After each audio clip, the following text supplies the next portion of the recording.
श्री स्वामी समर्थ. जय जय स्वामी समर्थ. माझ्या स्वामी कृपा चॅनलमध्ये सर्वांना नमस्कार. 25 जुलै 2026 वार शनिवार. या दिवशी आहे आषाढी एकादशी. आषाढी एकादशी ही सर्वात मोठी एकादशी मानली जाते आणि ज्या भक्तांना दर महिन्याच्या एकादशीचं व्रत करणं जमत नाही ते आषाढी एकादशीचा उपवास करतात. कारण या एकादशीला जर आपण उपवास केला तर वर्षभरात येणाऱ्या सर्व एकादशींचं पुण्य हे आपल्याला प्राप्त होत असतं. आणि म्हणून घरातील अगदी लहानांपासून मोठ्यांपर्यंत सर्वच जण या दिवशी व्रत करून विठ्ठलाची पूजा करतात. या दिवशी विठुरायाचं दर्शन घेणं व त्याची पूजा करणं, व्रत करणं अत्यंत फलदायी मानलं जातं. त्याचबरोबर आषाढी एकादशीच्या दिवशी सर्व भक्त पंढरपूरमध्ये पोहोचतात आणि विठुरायाचं दर्शन घेतात.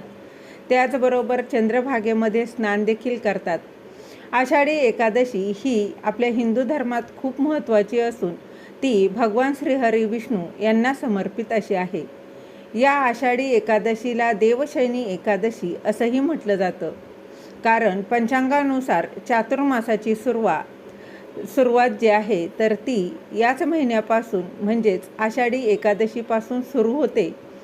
हिलाच देवशयनी या शब्दानेही ओळखलं जातं किंवा देव भगवान विष्णू शयनी अवस्थेत ज्यावेळी प्रवेश करतात ती एकादशी म्हणजेच आषाढी किंवा देवशयनी एकादशी असं म्हटलं जातं.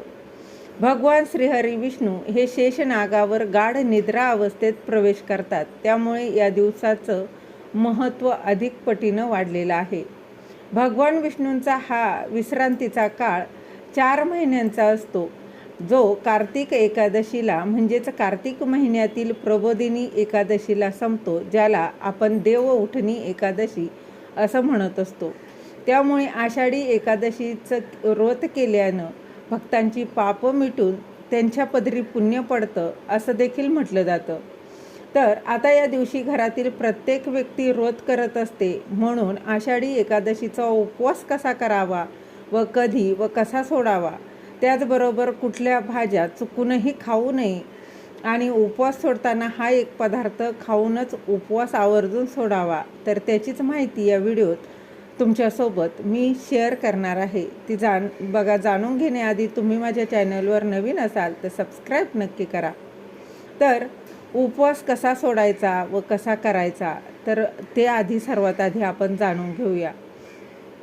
तर आधी सांगितल्याप्रमाणे 25 जुलैला आहे आषाढी एकादशी. तर या दिवशी आपण सर्वच जण श्रीहरी विष्णू यांचं म्हणजेच विठुरायाची एकादशी म्हणून आपण हा उपवास करत असतो. तर बघा या एकादशीचा प्रारंभ हा 24 जुलैला म्हणजे शुक्रवारी सकाळी 9:13 होणार आहे आणि समाप्ती ही शनिवारी 25 जुलैला सकाळी 11:34 होणार आहे. परंतु उदयतिथीनुसार 25 जुलैला एकादशीचं व्रत केलं जाणार आहे आणि 26 जुलैला रविवारी सकाळी 5:58 पासून ते 8:36 उपवास सोडण्याची वेळ असणार आहे. म्हणजेच त्याचं पारणं जे आहे ते आपल्याला रविवारी करायचं आहे. तर बघा आपल्याला उपवास कधी करायचा आणि कसा सोडायचा. तर आषाढी एकादशी ही वर्षातील सर्वात मोठी एकादशी म्हणून ओळखली जाते.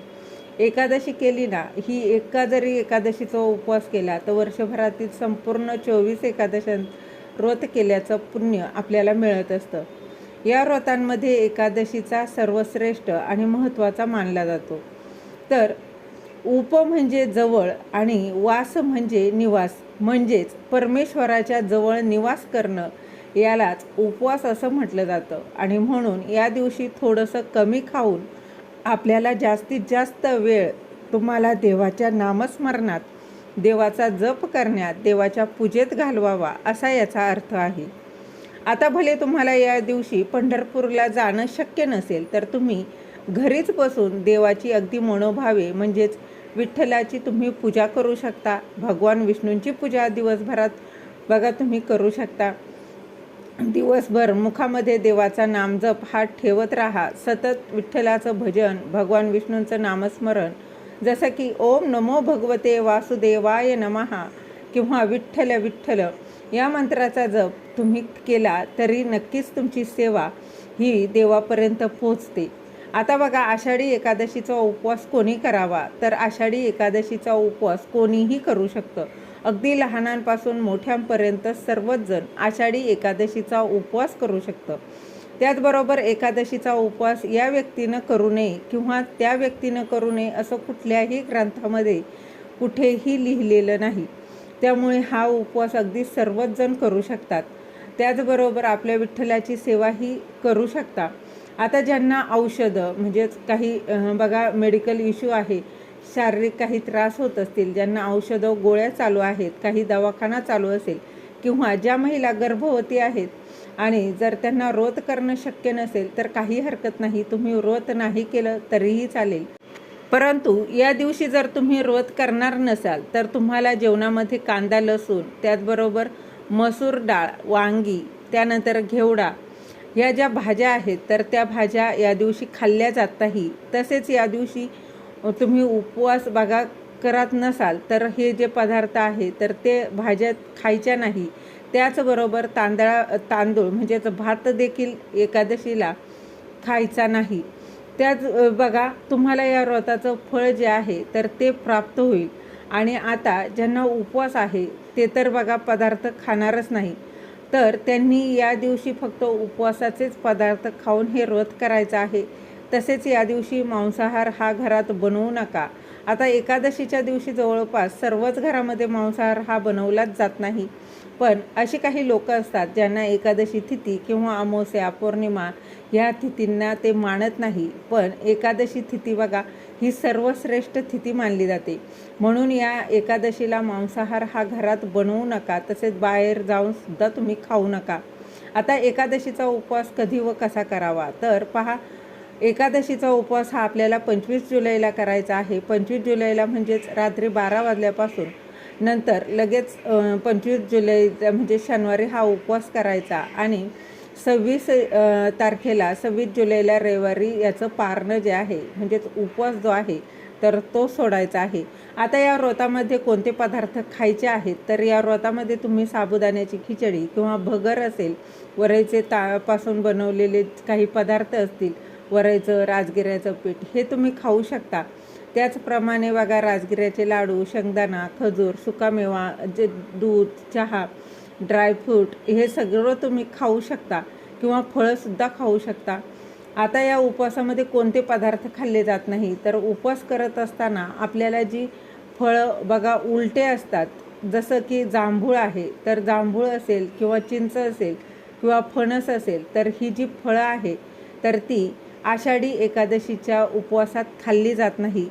तर आपल्या हिंदू धर्मग्रंथामध्ये याचा उल्लेख केला गेला आहे. आषाढी एकादशीचा उपवास संपूर्ण दिवसभर आणि रात्रभर करून तो दुसऱ्या दिवशी हा उपवास जो आहे तर तो सोडला जातो. म्हणजेच द्वादशीला आपल्याला उपवास हा सोडायचा आहे. तर आषाढी एकादशीचा उपवास करण्यासाठी आपल्याला या दिवशी सकाळी लवकर उठायचं, स्वच्छ स्नान करायचं, देवघरातील देवाची विधिवत पूजा करायची, विठ्ठलाची किंवा विष्णूंची मूर्ती असेल, बाळकृष्ण असेल तर छान अभिषेक करा, फोटो असेल स्वच्छ पुसून घ्या, त्यांना पिवळ्या रंगाची फुलं, पिवळ्या रंगाची मिठाई, केळी नैवेद्य म्हणून अर्पण करा. त्याचबरोबर आवर्जून या दिवशी तुळशीपत्र आवर्जून अर्पण करा, नाहीतर पूजा तुमची अपूर्ण मानली जाईल.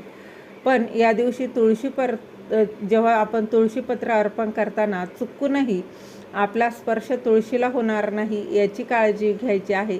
या दिवशी तुळशीला पाणी घालायचं नाही, तुळशीला स्पर्श देखील करायचा नाही. त्याचबरोबर तुळशीची पानं या दिवशी तोडायची नाही, कारण या दिवशी माता तुळशी आपल्या हरीसाठी व्रत करत असते. तिची पानं तोडल्यानं तिच्या व्रतामध्ये अडथळा येतात आणि परिणामी आपल्याला अनेक अडचणींना सामना करावा लागतो. म्हणून आदल्या दिवशीच तुम्हाला तुळशीपत्र तोडून ठेवायचं किंवा तुळशीपाशी खाली गळून पडलेली पानं असेल तर ते सुद्धा तुम्ही पूजेमध्ये वापरू शकता, कारण तुळशीपत्र हे कधीच शिळं होत नाही. तसेच तुम्हाला संकल्पयुक्त आषाढी एकादशीचं व्रत करायचं असेल तर तुम्ही सकाळी देवपूजा झाल्यानंतर संकल्प घेऊन व्रत करू शकता. आषाढी एकादशीच्या दिवशी आपण उपवास करतो म्हणजे या दिवशी कोणतंही चुकीचं कार्य करायचं नाही. मुखामध्ये आपल्या तोंडामध्ये सतत नामस्मरण, नामजप करायचं आहे, कोणाशीही भांडायचं नाही, कटकट वादविवाद करायचा नाही. बघा आपलं आचरण हे पवित्र असलं पाहिजे. तर अशा पद्धतीने आपल्याला हा एकादशीचं व्रत करायचं आहे. त्याचबरोबर या दिवशी नखं कापायची नाही, केस कापायचे नाही, हे आवर्जून कटाक्षानं टाळायचं आहे. त्याचबरोबर या दिवशी ब्रह्मचर्याचं पालनसुद्धा करायचं आहे. आता दुसऱ्या दिवशी म्हणजे 26 जुलैला उपवास सोडण्याचा जो काळ आहे, शुभमुहूर्त तो आहे तो सकाळी 5:58 ते 8:36 आहे. तर ही जे वेळ आहे ती पारणं फेडण्याची आहे. तर तुम्हाला बघा उपवास सोडताना ह्या वेळेस सोडता आला तर अतिशय उत्तम. नाही तर बघा तुम्हाला जेव्हा शक्य होईल तेव्हा तुम्ही सोडू शकता. घरातली सकाळची सगळी कामं आवरल्यानंतर देवपूजा झाल्यावर तुम्ही देवांना नैवेद्य दाखवून हे व्रत जे आहे तर ते तुम्हाला सोडायचं आहे. तर उपवास सोडताना ही एक जी भाजी आहे ती खाऊन उपवास सोडायचा. तर ती एक प्रकारची रानभाजी असून ती आपल्या आरोग्यासाठी खूप गुणकारी अशी भाजी आहे. तर ती भाजी म्हणजे वाघाट्याची भाजी. काही ठिकाणी याला वाघाटी किंवा वाघाटे असं सुद्धा म्हटलं जातं. तर ही भाजी खाऊन म्हणजेच किंवा हिला काही ठिकाणी गोविंद फळ असंही म्हटलं जातं. तर ह्याची बघा भाजी ह्या उपवास सोडताना खायची आहे. शक्यतो आषाढ महिन्यातच बघायला मिळतात, कारण आषाढ महिन्यामध्ये रानभाज्या येतात, पाऊस सुरू झालेला असतो आणि म्हणून बघा ही खाऊन तुम्हाला उपवास सोडायचा आहे. त्याचबरोबर बघा ती नाही भेटली तर तुम्ही उपवास सोडण्यासाठी बघा मेथीची भाजीसुद्धा बनवू शकता. ही भाजी तर त्याचबरोबर डाळ भात पोळी भाजी आणि गोडाधोडाचा एखादा पदार्थ तुम्ही बनवून नैवेद्य दाखवून उपवास सोडू शकता किंवा पुरणपोळीचा नैवेद्य दाखवूनही उपवास तुम्ही सोडू शकता. श्री स्वामी समर्थ. धन्यवाद.